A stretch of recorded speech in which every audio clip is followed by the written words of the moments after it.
নমস্কার, কেমন আছেন সবাই? পিয়ালি লাইফস্টাইলের আরো একটি ব্লগে স্বাগত জানাই।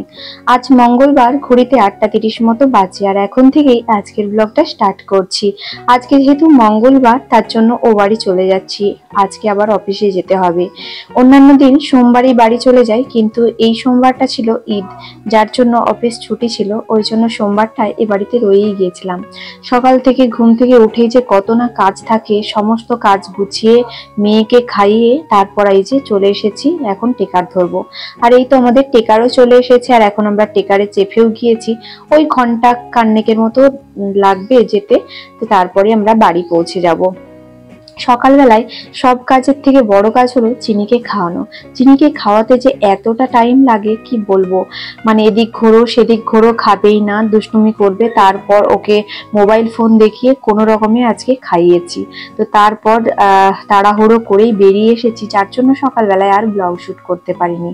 এখানে এসে ব্লগটা স্টার্ট করলাম। এই তো অনেকখানি পথই চলে এসেছি।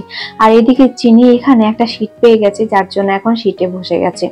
ওর তো কোথাও অচেনা জায়গা নেই, আর কাউকে ভয়ও নেই। ওই জন্যই তো এখন সিট নিয়ে সিটে বসে গিয়েছে। আর এই তো আমাদের গ্রামের রাস্তা, আপনারা তো অনেকেই চিনেন আমাদের গ্রামের রাস্তাটা।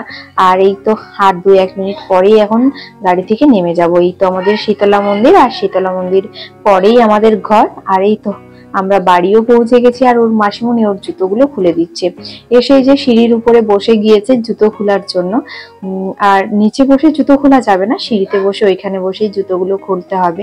আর পাপা ওকে দেখার জন্য, মানে আমার পাপা ওকে দেখার জন্য ওদের আগ্রহে অপেক্ষা করছিল। তো ও আসতে ভীষণ এখন খুশি হয়ে গেছে। তারপর মা যেহেতু কুটুম এসেছে, যার জন্য ওকে স্প্রাইট দিয়েছে। তো স্প্রাইট একটু খাওয়া হয়ে গেছে, খাওয়ার পরে আরো চাইছে মাকে স্প্রাইট, মানে একটুতে হবে না। আর ওকে মানে সবাই যখন আসে বাড়িতে, নতুন অতিথিরা, তাদেরকে তো স্প্রাইট দেওয়া হয়, তো তাহলে ওকে কেন দেয়া হবে না, তাই ওকেও স্প্রাইট দেওয়া হয়েছে। তো তারপর আমি স্নান করে নিয়েছি, আর স্নান করে আমার মা আমাকে খেতেও দিয়ে দিয়েছে। আর আজকে প্রচন্ড গরম লাগছে, যার জন্য মুখের সামনে একটা ফ্যান চালিয়ে খেতে বসেছি। তো খাওয়া দাওয়া কমপ্লিট হলেই অফিসে বেরিয়ে পড়বো। আর আজকে টেকারে যাব না, আজকে বাইক নিয়ে যাব, কারণ আমাদের এখানে টেকারগুলো বন্ধ রয়েছে। পুলিশে টেকারগুলো নিয়ে নিয়েছে, কারণ পুলিশ এখন পাহারাদারি চলছে, যার জন্য টেকার একদম কিছুই চলছে না। আমাকে স্কুটি নিয়েই যেতে হবে। আর শরীরটা বেশ ভালো একটা নেই, খারাপ লাগছে, তাও হলেও স্কুটি নিয়ে যেতে হবে। আর আজকে স্কুটিতে সুটুন পিসি আর তিথি আমার সাথে যাবে শালবনী পর্যন্ত। ওই জন্য আরো বিশেষত একটু দেরি করেই যাচ্ছি। ওরা যাবে ডাক্তার দেখাতে হসপিটালে, তো ওদেরকেও নিয়ে যাব। আর চিনি এদিকে দুষ্টুমি করে চলেছে, এসে না এসেই খেলনাপাতি নিয়ে বসে পড়েছে, এই ঘর সে ঘর। ওকে এরপরে খেলার জন্য দুটো লোক লাগবে। তো এখন আমরা বেরিয়ে পড়েছি, আর সুটুন আর তিথি আমার সাথে যাচ্ছে হসপিটালে ডাক্তার দেখাতে। তো এই যে এখন এখানে পিচ রাস্তার কাজ হচ্ছে, কি সুন্দর লাগছে না রাস্তাটা, এত সুন্দর লাগছে না গাড়ি চালাতে। আগে তো এতটাই খারাপ হয়ে গেছিল রাস্তাটা যে গাড়ি নিয়ে যেতে বেশ অসুবিধে হতো। তো এখন রাস্তাটা বাগাচ্ছে বলে বেশ সুবিধে হয়েছে। তাহলে দুজনকে বাইকে চাপিয়ে না বেশ অসুবিধে হচ্ছে, একদমই চালাতে পারছি না, খুব আস্তে আস্তে যেতে হচ্ছে গাড়ি নিয়ে। আর হাতগুলো প্রচুর ব্যথা করছে, মানে বসতেই পারছি না। স্কুটিতে না দুজনকে চাপিয়ে নিয়ে চালানো যায় না, তাও ওই মা মেয়ে যাবে বলছিল, কি আর করা যাবে, ওই জন্য দুজনকে নিয়েই যাচ্ছি। একা বা আরেকজন, দুজনেই স্কুটিতে ভালো, 3 জন হয়ে গেলে বেশ সমস্যা হয়।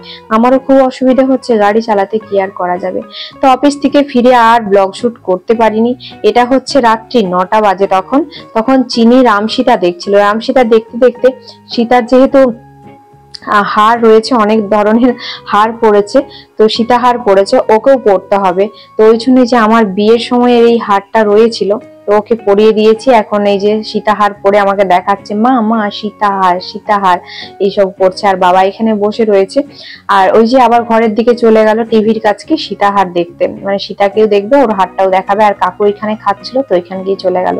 তো যাই হোক, আজকের ব্লগটা আর বেশি বড় করব না, এই অবধি আজকের ব্লগটা ছিল। আজকের ব্লগটি কেমন লাগলো অবশ্যই কমেন্ট করে জানাতে ভুলবেন না, ভালো লাগলে লাইক দিয়ে দেবেন। আর নতুন বন্ধুরা অবশ্যই আমার চ্যানেলটিকে সাবস্ক্রাইব করে পাশে থাকবেন।